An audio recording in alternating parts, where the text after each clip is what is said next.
The drama starts with Hana being pressed among the crowd in a packed metro train, heading to her very first day at university.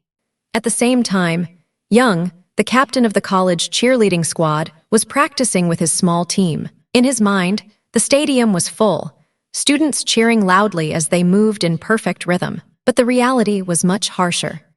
The theater was empty, silent. An older man stood nearby, watching them with a skeptical eye. He couldn't see how just 4 people could fill such a massive stage, and he doubted their success. As Young stepped out of the theater, he noticed Hana sitting alone, etching her name into the wooden seats beside the others. She wanted to leave a trace of herself. Young saw the words she carved, but no matter how hard he tried to wipe them off, they wouldn't disappear. Frustrated, he gave up and walked away. Later, Hana met up with her friend and they wandered around the campus. She didn't notice a boy watching her from afar, captivated by the moment he saw her crossing the street that morning. Suddenly, another boy approached and she quickly ducked out of sight. Her friend seemed to understand, but Hana wasn't ready to confront the situation. She asked her to walk ahead, keeping herself from facing it. Her thoughts drifted back 2 weeks earlier. She had been taking any temporary work she could find, doing deliveries and odd jobs to make ends meet. One delivery promised a good payout, but when she arrived, it was at a bar, and the cake had a cruel message written on it. Lighting the candle, she read the message aloud with a detached, robotic tone. The note was filled with anger, a breakup message. The birthday boy was the same guy who had been watching her earlier, June. He tried to start a conversation, joking about being single now. Hana wasn't interested. She walked away, calling her boyfriend, only to see him passing by instead of being busy as he had claimed. The truth hit her, he had been lying. She had overheard him telling a friend he wanted to break up with her because her non-stop work made her feel more like a roommate than a girlfriend. That's why she had been avoiding him on campus, not wanting to face him. Meanwhile, June continued following her, trying to properly introduce himself. At first, Hana didn't recognize him, but then he reminded her of the photo she had taken of him with the ridiculous cake. That's when she realized he was the intended recipient. He admitted he was pursuing her, but she made it clear she wasn't interested. June asked for a chance, hoping she might reconsider, but Hana shut him down firmly. She explained she was struggling, working day and night just to pay for school. Even if she had the time, he wouldn't see her. She barely had a moment for herself. Just then, a loud student grabbed a microphone and started shouting across the campus, calling for the cheerleading team to be disbanded, claiming they were a disgrace. Other clubs joined in, mocking the team for not being able to attract members. Despite it all, another club leader tried to reassure Young, telling him this phase would pass. He explained that the team's reputation had been damaged by an incident the previous year and a series of strange predictions that had scared students away. Years ago, one former team member had become a fortune teller. Returning years later, he made 3 predictions. The first, a fire at the team's headquarters in 2002, came true. The second, in 2011, predicted 2 members breaking their legs, which also happened. The third prediction, set for 2019, had yet to unfold. By the end of that day, Hana found the courage to break up with her boyfriend. She did it in the middle of campus, leaving him embarrassed as everyone around laughed. The next day, every university club had set up booths to recruit members. The struggling cheerleading team was among them. A mysterious homeless man, whose identity remained unknown, observed the situation and noticed how desperate they were. He approached Young and promised he could convince Hana to join the team. If she agreed, other students would start paying attention. He urged Young to trust him. The man later approached Hana, offering her money to join the team for just 1 month. She accepted, but only if everything remained a secret. She filled out the application and handed it to Young. Shun, who had been following her, rushed to sign up as well. When asked why he was joining, he simply wrote Hana's name, bold and honest. Young couldn't help but laugh at the boy, clearly chasing after someone he liked. Hana's friend also submitted her application. Eventually, 12 new members were accepted onto the team. After the team was set, June asked Young about the final prediction. Rumors had spread that someone from the squad would die that year. That night, Hana had a disturbing dream. She remembered being a young girl, excited to perform with her school's cheerleading team. Her mother filmed her, full of pride. But just before the performance, devastating news arrived. Her father had passed away. The grief crushed her mother, sending her into deep depression. One morning, Hana woke to find the bathroom door locked. Her mother was inside, unresponsive. She banged on the door, screaming, terrified. Shaken, she thought back to Young's response when June had asked about the prediction. He had dismissed it as nonsense, though June reminded him that the first two predictions had already come true. Young didn't care. Anyone who wanted to believe could, and anyone who didn't wouldn't. With the team finally formed, the new members faced tough, rigorous training, pushing themselves to see if they could survive the challenges ahead. That evening, the team was treated to a small meal and some light fun. During the gathering, they were informed of 3 strict rules. No one could enter the leader's office. Wearing the cheerleading uniform was forbidden until they proved themselves. And romantic relationships between team members were completely banned. Breaking that rule meant instant expulsion. June, who had joined the team solely because of Hana, felt lost, and he began questioning why he was even there. The next day, the head of the college festival office told Young that the upcoming event might leave the cheerleading team out entirely, or even be canceled. To avoid that, they needed to change how students viewed them, convincing people to show up instead of calling for their cancellation. At least 6 members had to perform on stage for the team to qualify. Meanwhile, the older man, the mysterious drifter, who was actually a repeating student and a former cheerleader, encouraged Hana to step onto the stage. She refused, insisting it was impossible. He tried to persuade her, explaining it was a great opportunity. She could choreograph routines, maybe even become the team leader. But Hana wasn't interested. Her mind was on simpler things, like making sure she had food for the next day. The man sweetened the deal, offering extra money if she performed, but still she hesitated. Later that night, Hana went out to deliver an order and discovered it was June waiting at the location. She was annoyed. He lived right next to the supermarket. June invited her to sit and have a drink, then followed her as she pushed her delivery bike. He confessed he joined the cheerleading team because of her, though he admitted he was frustrated about the rule forbidding relationships. Hana found his persistence amusing, but didn't take him seriously. As she walked away, June asked where she was headed. She told him she was paying her younger brother's tutoring fees. Surprised, he asked if she was really covering that too. She confirmed it. Who else would pay? Without hesitation, June offered to help. Hana turned, eyes sparkling like a cat's, asking him to repeat what he said. He clarified he would cover the fees, and just like that, he did. She had been saving for ages, and he paid the full amount as casually as buying a snack. From that moment, she called him her friend. June hinted she would discover more of his qualities if they ever started dating. But Hana remembered her deal with the cheerleading club. 1 month of participation for money. She told him to wait until the month was over. The next day, Hana missed cheerleading practice because of her delivery job. One of the team members, a nosy guy with glasses, reported her absence. Young confronted her in front of everyone, scolding her for skipping practice. He insisted she apologize to the team, explaining that missing training could lead to accidents since she hadn't mastered the moves like the others. Hana tried to hold back her tears. Life was already heavy, and this was just another blow.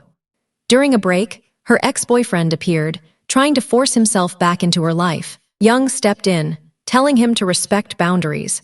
But the ex refused to back down, standing in front of Hana, insulting her, calling her arrogant, claiming no one else would want her, and mocking her for being stingy with no future. Unable to take it, Hana ran off, crying alone. Young followed her, sitting beside her quietly. Without saying a word, he began sharing parts of his own story to comfort her. He revealed he had grown up without a father, and kids used to make fun of him for it. For a long time, he blamed his failures on lacking guidance. But as he grew older, he realized some things weren't his fault, and that was okay. He encouraged Hana not to let other people's opinions define her. What mattered most was how she saw herself. Hana asked Young why he remained so committed to the cheerleading team when most of his peers were focused on finding jobs. He explained that he loved what he did, Even if it was exhausting, that moment showed Hana a new side of Young and inspired her. She started putting more effort into training, determined to earn her place on stage with the team. One day after practice, Hana and Young went to store the equipment in the supply room. Suddenly, the door locked from the outside. Panic hit Hana. She began sweating, shouting, overwhelmed by anxiety. Young quickly helped her calm down, holding her until she settled. Outside, June arrived with another teammate, trying to force the door open. When he saw Hana in Young's arms, jealousy flared, but concern overrode it. He rushed to check on her. The next day, a carpenter told Young the door had been sealed with strong glue. He remembered the same thing had happened years ago to a former team leader who had mysteriously left. No one knew who was behind it this time. June began noticing a strange spark between Hana and Young, something that made him uneasy. The following morning, Hana arrived at university and found a message from an unknown number, warning her to leave the cheerleading team and reminding her of the third prediction. She shrugged it off and went to practice. There, she learned their team had been entered into a competition against another university. The rival team had chosen 50 songs to train with, all backup options. The challenge was massive, and there wasn't nearly enough time. Hana and the new members devised a risky plan. They decided to steal the rival team's song list to prepare. But during the attempt, Hana was caught by the other team's leader. To settle the situation, Young suggested a fair deal. He offered their own team's song list in exchange, and the rival team agreed. That ended the immediate conflict, but Young was still furious with Hana. He scolded her for what she had done, telling her she should leave the team if she wasn't ready to work hard and take responsibility. Hurt, Hana walked away in tears, but Young couldn't let it go. He followed her, trying to make peace. Something inside Hana shifted as he walked beside her. Her heart felt different, though she didn't understand why. The next day, Hana saw the rival team's leader arrive in a flashy car. She walked up to Young and playfully teased him, even touching his hair. She remembered the woman had asked Young for another favor besides the song list, and a sharp pang hit her chest, jealousy, or maybe something she couldn't name. June noticed her discomfort and felt a deep worry. He feared that her heart was leaning toward someone else, especially after she had told him the day before not to wait for her, that her time and life weren't hers to give. June watched Hana closely, feeling unsettled. He asked Young why he made the rule banning relationships in the team. Young explained it was to prevent drama and stop the team from breaking apart if couples split. June challenged him, asking if Young really would never date anyone on the team. Young hesitated, caught off guard, and stayed silent for a moment before firmly saying he would never date a team member. Disappointment flashed across Hana's face. That night, Hana sent June the money he had paid for her brother's tutoring. June called, confused, reminding her he hadn't loaned her the money, he had simply paid it. Hana insisted on returning it, saying she didn't want to be rude and that whatever connection they had was over. June didn't argue. He told her it was his money and he could spend it however he liked. If she really wanted to repay him, she could treat him to a nice meal. The next day, while preparing for the festival, Hana was once again followed by her ex, still trying to win her back. June stepped in, telling him to leave and claiming Hana was already in a relationship. The ex asked if that was true, and Hana confirmed it, warning him to stop bothering her. She had someone in her life now. Around the same time, a student with a grudge attacked Young. This student had previously been reported by Young for embezzling cheerleading funds and had once been close to becoming team leader. He had spread rumors about the former captain, accusing her of dating a teammate and using the relationship to gain leadership. It was all part of a plan to ruin her reputation. Young confronted him, and their argument escalated. Suddenly, a light fixture fell from the ceiling, hitting the current team leader. The incident snapped Young back to reality. He tried to ignore the chaos and focus on the festival, but when the day arrived, the team performed flawlessly. The crowd erupted in cheers, voices filling the hall, celebrating their success.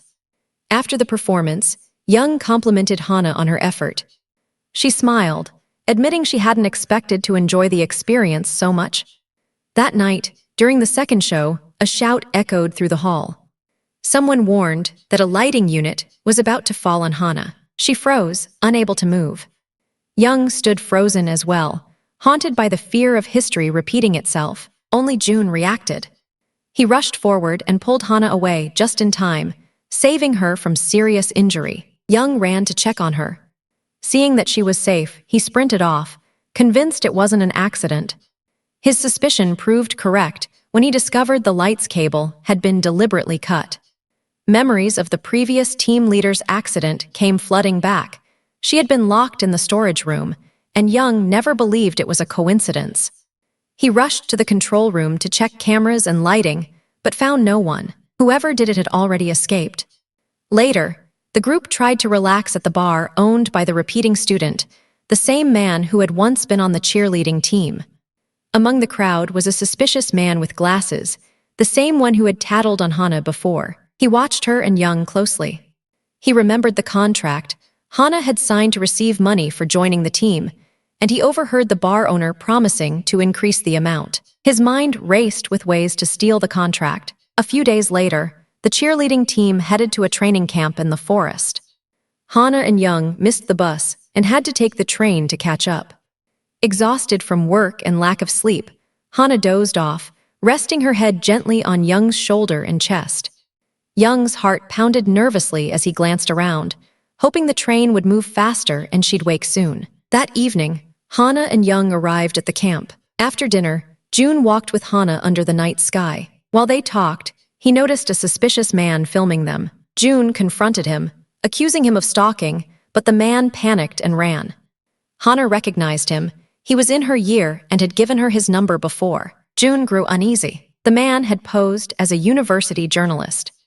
After escaping, he uploaded a video targeting the cheerleading team, spreading rumors and doubts.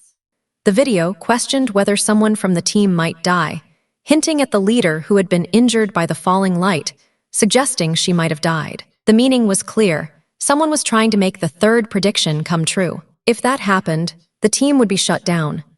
The bar owner gathered everyone and explained that the accident 2 years ago, when equipment fell on the team leader, had truly been an accident. One of the girls revealed that the injured leader had been Young's first and only love.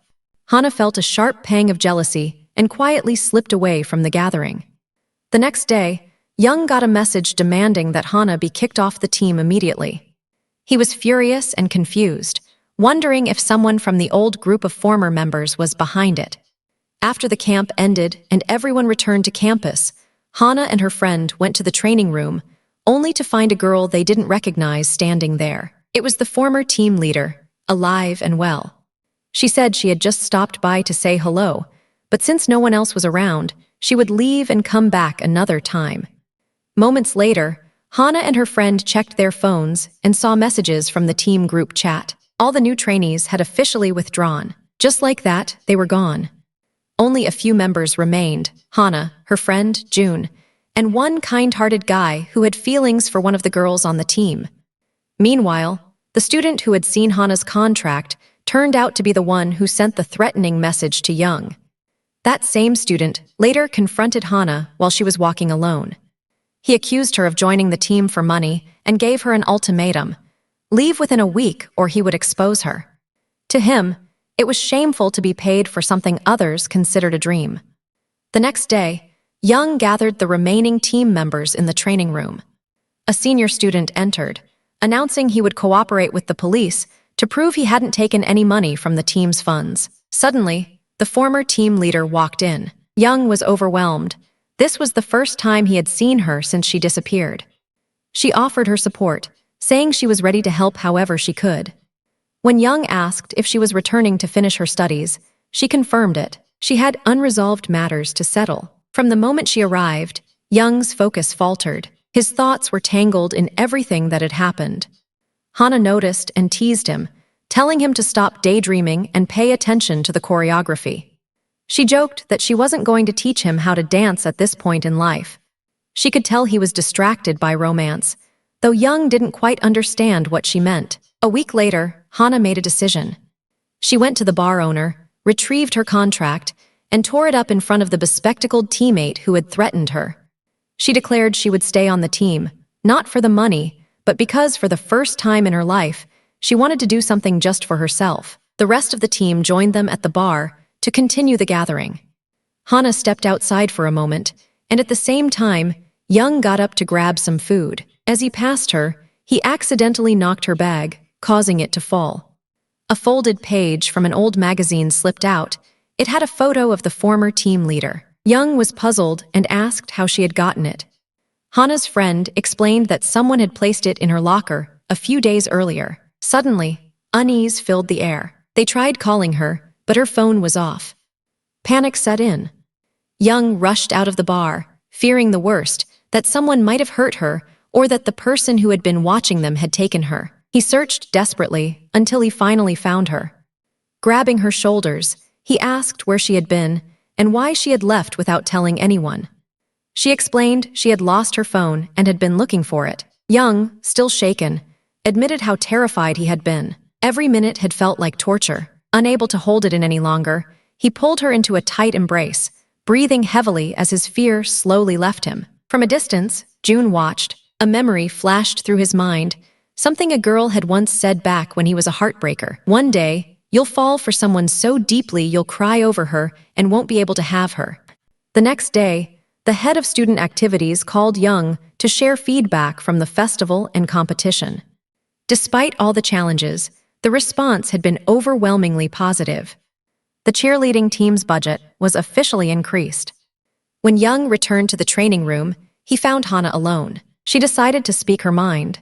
She was direct, telling him to stop acting so familiar that she didn't want to misread his behavior or assume he had feelings for her. Young brushed it off, saying he treated all his friends the same way.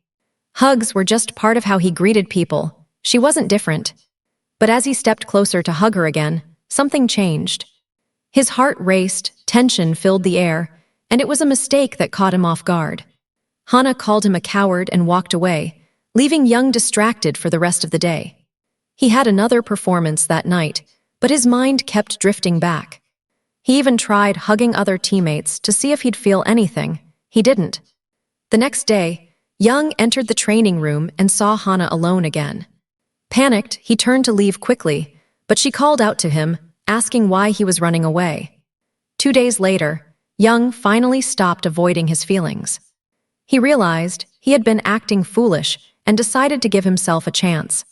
That night, he went to the training room, ready to confess that he felt something for her, but when he arrived, he froze.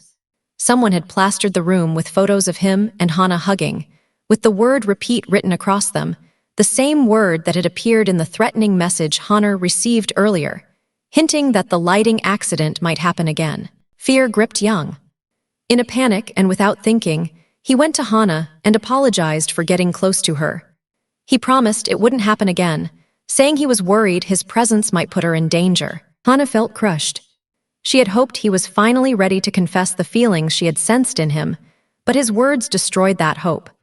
In an instant, all the dreams she had quietly built in her heart collapsed, leaving her feeling like she had been living in a fantasy. Still, deep down, Hana already knew she loved him. His opinion didn't change that. She knew what she felt and what she wanted. One thing was certain, she wasn't going to let him drift back toward the former team leader. Everything around her seemed to confirm he still had feelings for that girl, that he was stuck in the past. What he didn't realize was that he wasn't acting out of nostalgia. He was overwhelmed with responsibility, terrified that something might happen to Hana because of him. His mind was consumed with finding out who was behind the accident. Hana shared the tangled situation with her friend, trying to understand Young's behavior. Her friend suggested maybe he was holding back because of the no-dating rule on the team, but Hana wasn't convinced. She argued it was a rule he had made himself. He could change it if he wanted. She admitted she didn't like how things were going and decided to respond with silence and distance, treating him like air, unbothered and invisible. While the team prepared for the upcoming performance, the former team leader was helping out. She suddenly remembered a moment when Hana had dropped her phone. Curious, she picked it up and found threatening messages from an anonymous sender.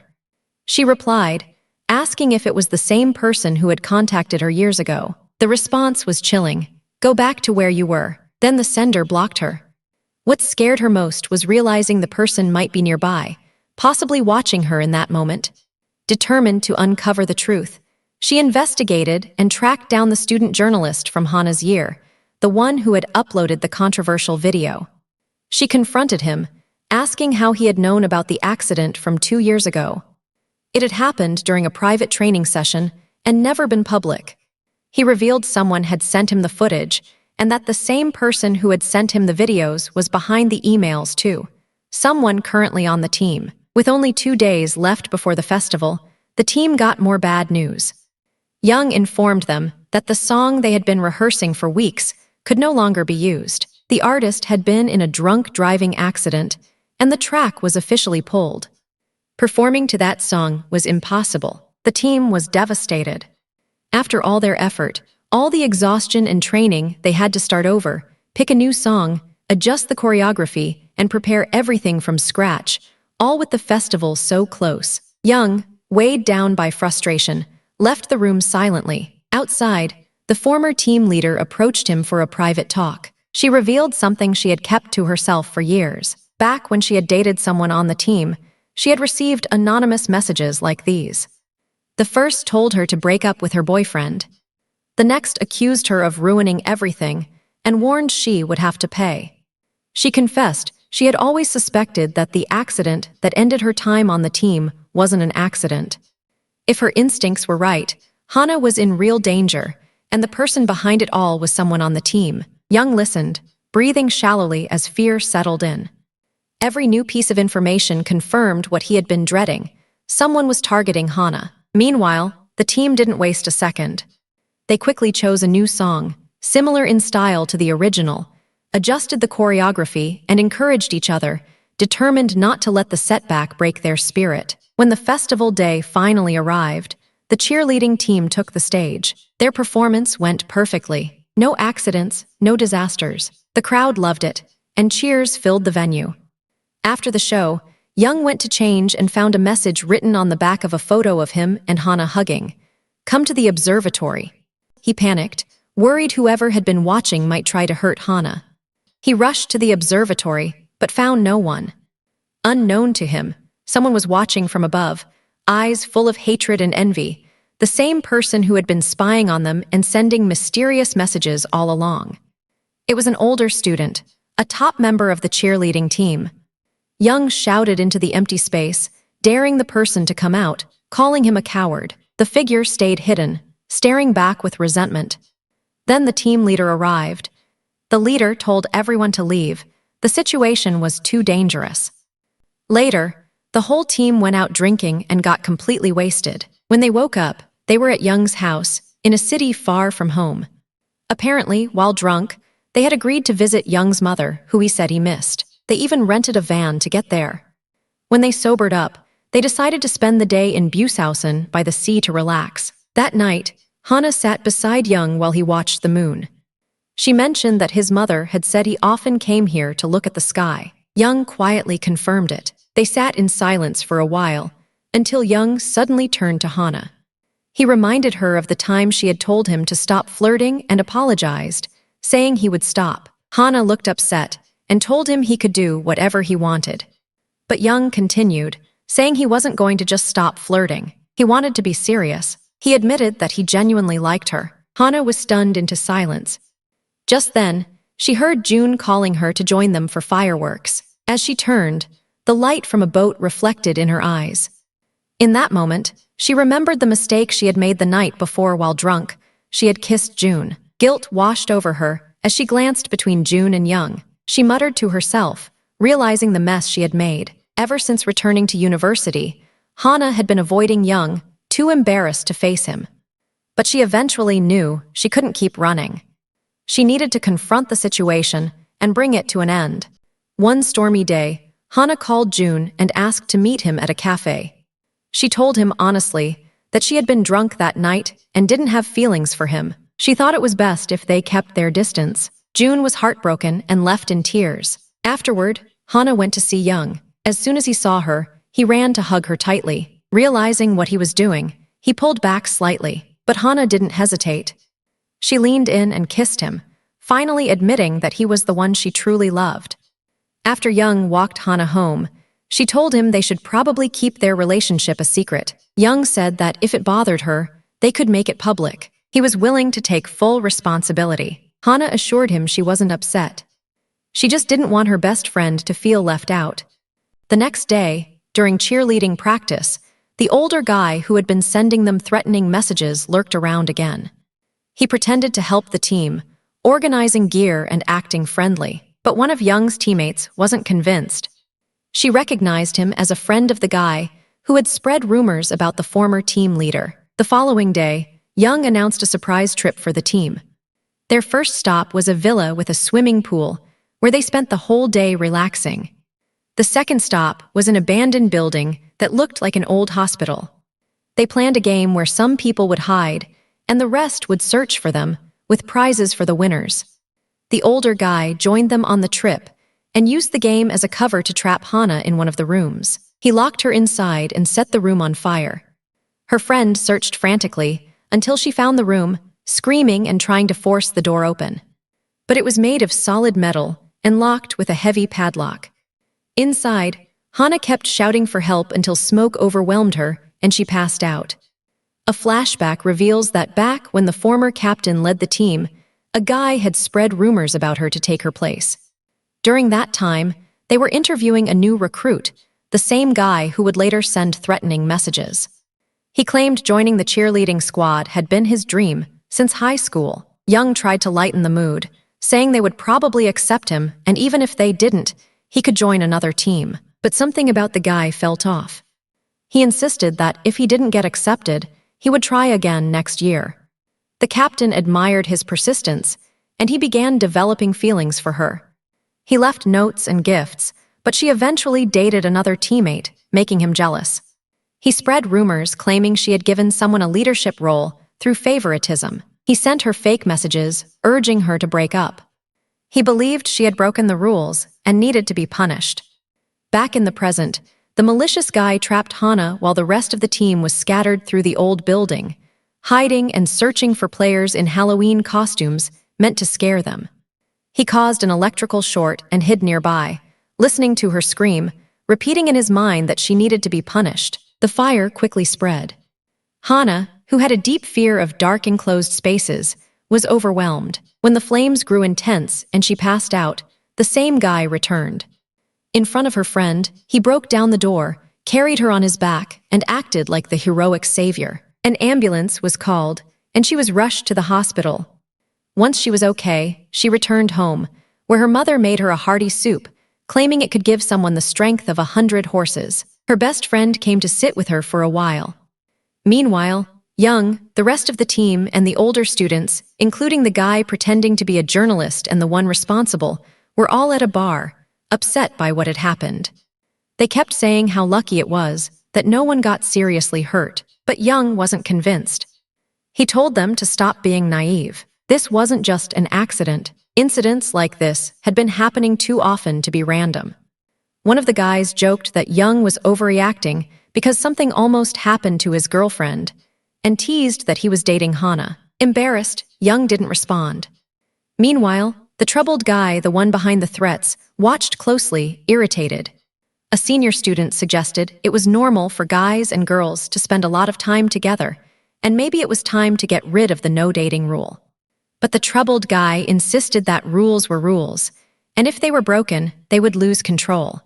Young kept watching the troubled guy, uneasy but with no proof of anything. Later, Young went to visit Hana at her house to check on her. He brought herbal tea, saying it would help her feel refreshed, and admitted he missed her. He suggested she take a break from the cheerleading team. Hana asked why, saying she felt fine. Young clarified that he didn't mean quit, just a short break until things settled down. Hana asked if he also believed the incident wasn't an accident. Young admitted he wasn't sure but promised to look into it. Frustrated, Hana told him he should have said that earlier. She had pushed herself hard in training for the upcoming competition, and now her knees hurt for nothing. Still, she believed they should live normally. If someone really was threatening them, they needed to face it, not live in fear. Young agreed, though deep down, worry gnawed at him. That night, he sat with one of his teammates, going through the list of names, checking who was present and who wasn't. They were convinced that whoever was behind the recent incidents had to be someone close. Young remembered what the former captain had told him. 2 years ago, she had felt like someone was watching her. She even saw a figure once, though she couldn't see his face. His build and height were smaller than the guy who had spread rumors about her. Young couldn't understand why that guy had lied. Did he know who was behind it and was covering for them? And if so, why? At that same moment, the guy was standing with the troubled one, the real threat. He told him the team already knew he wasn't guilty of stealing money or hurting the former captain, so blackmail wouldn't work anymore. He warned him not to be the one who started the fire in the abandoned hospital. He accused him of trying to play the hero by saving Hana just to get praised. He said he couldn't stay silent anymore. This guy was capable of killing someone. He had to report him to the police. But the troubled one snapped. He claimed setting the room on fire was his way of protecting them, of punishing them for breaking the rules. The other guy shouted, asking who he thought he was to decide who deserved punishment. Suddenly, he lunged with a knife. The troubled guy dodged, and the two fought violently. In the end, the troubled one stabbed him. The last person the victim had spoken to was Young. He had wanted to ask him a few things and understand why he had lied. When Young noticed the guy had gone missing, he grew suspicious. His teammates said he hadn't shown up in a while. Then the troubled one appeared, claiming the guy had gone on a trip to relax. Young didn't believe it. After the attack, he called an ambulance from the victim's phone. Meanwhile, Young was too distracted to think about it. His team was preparing for a big competition, and everything seemed to be going well. The atmosphere was light, but then came a heavy day. Hana asked to meet Young at a cafe. She looked like she had been crying. She told him she wanted to break up. Her mother had been sick, and recent tests revealed a serious illness. Hana felt her world collapsing. She didn't know how to afford treatment or where to begin. The dream she had been living, being a university student, joining a team, enjoying life, falling in love, suddenly vanished. She asked Young to come over. When he arrived, she told him she wanted to end their relationship. Things were going to get busy. She needed to work to support her mother. She didn't want to be selfish and ask him to wait. She also planned to withdraw from the cheerleading team. Young tried to convince her otherwise. He said he wanted to stay by her side, not out of obligation, but because he loved her. He reminded her that not every moment in a relationship is perfect, and tough times are part of the journey. But Hana was firm. Her past relationship had left a mark, and she refused to repeat mistakes. Her decision to leave the team shocked everyone. That night, Young went to her house. He said he understood she wanted to break up, but it didn't feel right to end things that way. He suggested they take a break instead. Not a full separation, just some space until she was ready. Hana was confused. She asked what kind of break he meant. Would he be with her or not? Would his life just pause? Young smiled and said it was like pressing pause on a video. Maybe with time she'd realize having him around wasn't a burden, but something that actually lightened the load. The next night, Young received a call from an unknown number. It was the guy who had been lying in the hospital. He had finally woken up. Meanwhile, Hana decided to take a break from university and started working at the bar with the owner. Young quietly checked on her, making sure she was okay without pressuring her. The following day, Hana was surprised to see her teammates, her best friend, Young, and June had made a video for her. In it, they encouraged her and promised to stand by her no matter what she chose. They played the video on the bar screen. Hana couldn't hold back her tears. Then they appeared on the small stage in the bar and performed the dance routine they had been practicing. Hana joined them, dancing through her tears. After the performance, the bar owner sat down with her. Despite his casual appearance, he spoke with warmth and wisdom. He told her not to carry everything alone. If someone offered help, she should accept it and repay later. Trying to handle everything alone would only wear her down. Some burdens were meant to be shared. Then he handed her an envelope filled with money. He urged her to return to university and her life, reminding her she was young and had her whole future ahead. He told her to use the money to help her mother. After stepping outside, Hana suddenly saw the disturbed guy chasing her with a knife. She ran as fast as she could, eventually trapped in a dark alley. The guy cornered her against the wall, knife raised. Hana closed her eyes, bracing for the worst. But then, there was a splash of blood across her face, and no pain. Slowly, she opened her eyes to see Young standing in front of her. He had taken the blow for her and collapsed. Hana dropped to her knees, crying and screaming, begging him to stay awake. June tried to catch the attacker but was knocked down. Moments later, the rest of the team arrived and pinned the attacker until the police came. June helped Hana carry Young to the hospital. Thankfully, the injury wasn't life-threatening. Young recovered, and Hana canceled her university break to return to the cheerleading team. Her teammates ran to hug her, telling her how much they missed her. They spent the remaining days training hard, preparing for the big festival ahead. The competition was huge, the biggest audience they had ever faced. It was Young's final year, and his last performance with the team. 3 years passed. Young landed a respectable job. June became a doctor. Young's teammate became a researcher. The younger members were now led by the graduates, training the new team. Hana, fresh out of university, searched for a good job. The team's dating policy had changed. Love was now welcomed, even celebrated. The team gathered one last time at the university theater. They danced together on the same stage that had seen their struggles, tears, disappointments, triumphs, joy, and growth. Young looked at Hana with love, happy she was part of his life. He loved her just as she was, even with all her debts and jobs. And with that, the story comes to an end. Don't forget to like and subscribe to the channel. This is Jennifer signing off. See you in the next video.